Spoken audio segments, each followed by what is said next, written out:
টক ঝাল মিষ্টি আমের আচার। আম থাকবে আমের আচার থাকবে না তা তো হয় না, তাই আমি এখানে নিয়ে চলে এসেছি টক ঝাল মিষ্টি আমের আচার।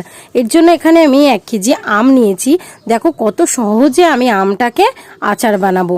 তারপরে জল দিয়ে ধুয়ে নিয়েছি, ভালো করে কেটে গোটা গোটা করে কেটে জলটা ঝরিয়ে নিয়েছি। এখানে একটা মশলা বানিয়ে নেব, তার জন্য নিয়েছি লঙ্কা, কালো সর্ষে, জিরে, মেথি আর 5 ফোড়ন নিয়ে একটা মশলা বানিয়ে নিয়েছি। আমগুলোতে লবণ, হলুদ আর সর্ষের তেল দিয়ে ভালো করে মেখে 1-1.5 ঘন্টা আমি রোদে রেখে দেব। গুড়টাকে 800 গ্রাম গুড় নিয়েছি, গুড়টাকে জল দিয়ে ভালো করে ছাঁকনি দিয়ে ছেঁকে নিয়েছি, কারণ এখনকার গুড়ে নোংরা থাকতে পারে।